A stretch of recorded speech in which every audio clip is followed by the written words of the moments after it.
अस्सलाम वालेकुम प्यारे बच्चों। आज हम माशरती उलूम का एक बहुत ही मज़े का सबक पढ़ने वाले हैं।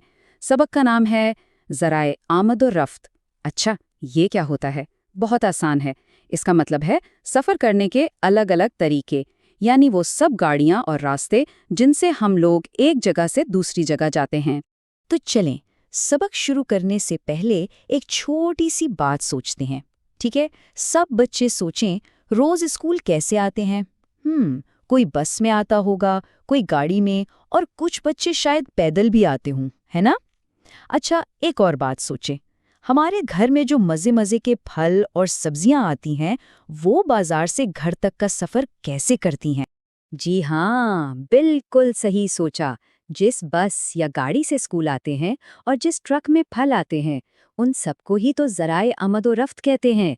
यानी वो सारे तरीके जिनसे हम इंसान और हमारा सामान एक जगह से दूसरी जगह पहुंचता है। ये हमारी जिंदगी के लिए ना बहुत ही ज़रूरी है। सोचें, स्कूल जाना हो या दुकानों तक सामान पहुंचाना हो, हर काम में तो इनकी ही ज़रूरत पड़ती है। तो चलें, अब देखते हैं कि सफ़र करने के ये जो तरीके हैं, इनकी कितनी किस्में होती हैं। देखिए, सफ़र करने की ना 3 बड़ी किस्में हैं। पहली है ज़मीनी, यानी ज़मीन के ऊपर सफ़र करना, जैसे बस में या ट्रेन में। दूसरी किस्म है आबी। आबी का मतलब होता है पानी, यानी पानी पर सफ़र करना, जैसे कश्ती में या बड़े से बहरी जहाज़ में। और तीसरी किस्म है हवाई, यानी हवा में उड़कर सफ़र करना, बिल्कुल हवाई जहाज़ में। ठीक है बच्चों, तो सबसे पहले हम पहली किस्म को समझते हैं, यानी ज़मीन पर सफ़र, जो हम सड़कों पर और रेल की पटरी पर करते हैं। अच्छा, तो ज़मीन पर सफ़र करने के भी दो बड़े तरीके हैं। पहला तो है सड़कों के ज़रिए, जिन पर गाड़ियाँ, बसें, मोटरसाइकिलें सब चलते हैं। अब सड़कें भी दो तरह की होती हैं। एक होती है शाहराह या हाईवे, ये शहरों को छोटे कस्बों और गांवों से मिलाती है। और दूसरी होती है मोटरवे। ये बहुत ही बड़ी और अच्छी सड़क होती है, जिस पर गाड़ियाँ बहुत तेज़ चलती हैं और ये बड़े बड़े शहरों को आपस में जोड़ती हैं। और जमीन पर सफर का दूसरा बड़ा तरीका क्या है? वो है रेलवे, यानी रेलगाड़ी का सफर जो पटरी पर होता है। पता है, पाकिस्तान का जो रेलवे का निज़ाम है ना, वो बहुत पुराना है। ये ट्रेनें पूरे मुल्क को जोड़ती हैं, शमाल के ऊंचे ऊंचे पहाड़ों से लेकर जुनूब में समंदर तक। और एक बहुत ही मज़े की बात बताऊं, बलूचिस्तान में एक बहुत ही पुरानी और लंबी सुरंग है। उसका नाम है खोजक सुरंग।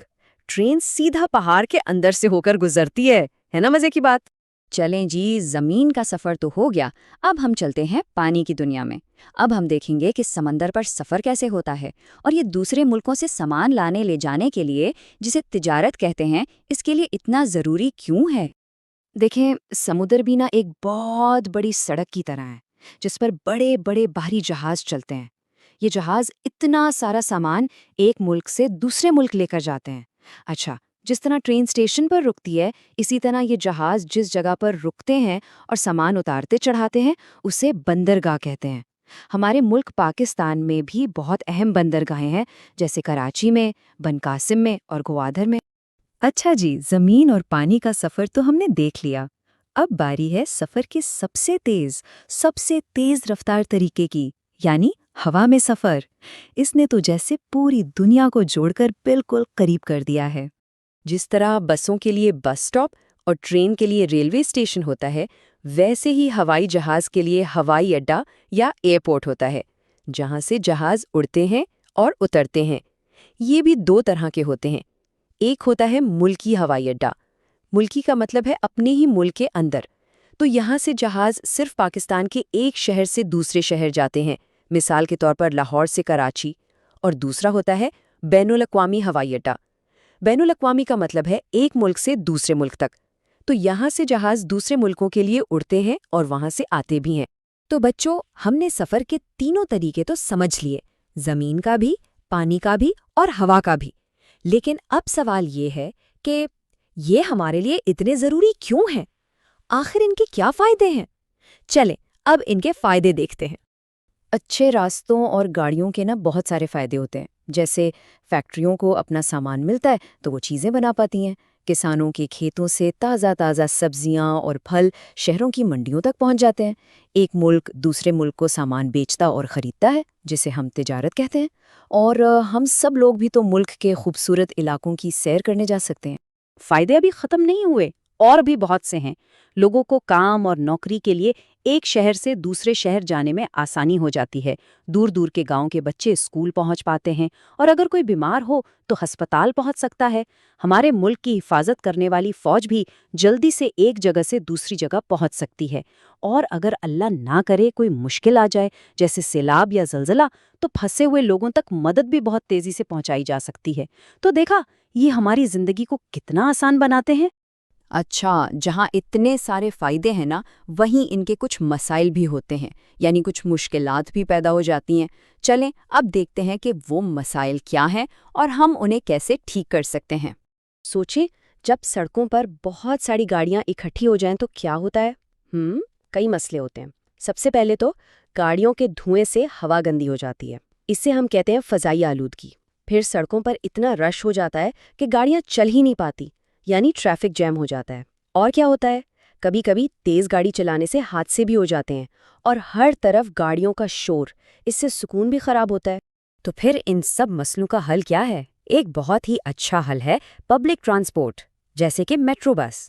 ذرا سوچ کر دیکھیں، اگر 50 لوگ اپنی اپنی الگ الگ گاڑی میں سفر کریں تو سڑک پر 50 گاڑیاں ہوں گی، لیکن اگر وہی 50 لوگ ایک ہی بس میں سفر کریں تو سڑک پر صرف ایک بس ہوگی۔ تو اس سے کیا ہوگا؟ ٹریفک بھی کم ہو جائے گا، دھواں بھی کم ہوگا، اور سب کا سفر بھی سستا پڑے گا۔ بہت خوب بچوں، ہم نے پورا سبق بہت اچھے سے سمجھ لیا ہے۔ چلیں اب جلدی سے ساری اہم باتوں کو ایک ساتھ دہراتے ہیں۔ ہم یہ ایک جدول کی مدد سے کریں گے، یعنی ایک ٹیبل کی مدد سے، تاکہ ہمیں سب کچھ اچھی طرح یاد ہو جائے۔ چلیں اس ٹیبل کو ہم دائیں طرف سے پڑھنا شروع کرتے ہیں، ٹھیک ہے؟ تو پہلی قطار دیکھتے ہیں۔ ذریعہ آمد و رفت کون سا ہے؟ زمینی۔ اس کی مثال کیا ہے؟ کار، بس، ریل گاڑی۔ اور اس کا فائدہ کیا ہے؟ اس کو فائدہ یہ ہے کہ یہ ملک کے اندر سفر کرنے کا سب سے عام طریقہ ہے، ٹھیک ہے؟ اب دوسری قطار پر آتے ہیں۔ یہاں ذریعہ ہے آبی، یعنی پانی کا سفر۔ اس کی مثال ہے بحری جہاز۔ اور اس کا فائدہ یہ ہے کہ بہت بھاری سامان دوسرے ملکوں تک پہنچانے کے لیے یہ سب سے بہترین طریقہ ہے۔ چلیں اب آخری قطار دیکھتے ہیں۔ یہاں ذریعہ ہے ہوائی، یعنی ہوا کا سفر۔ اس کی مثال ہے ہوائی جہاز، اور اس کا فائدہ یہ ہے کہ یہ ایک ملک سے دوسرے ملک جانے کا سب سے تیز ترین طریقہ ہے۔ تو بچوں، آج کا ہمارا سبق یہاں پر ختم ہوا، لیکن جانے سے پہلے ایک چھوٹا سا دلچسپ سوال سب کے لیے۔ ذرا سوچیں تو کہ آنے والے وقت میں، یعنی مستقبل میں، سفر کرنے کے اور کون سے نئے اور مزیدار طریقے ہو سکتے ہیں؟ کیا گاڑیاں اڑنے لگیں گی؟ اس بارے میں ضرور سوچیے گا، ٹھیک ہے؟ اللہ حافظ۔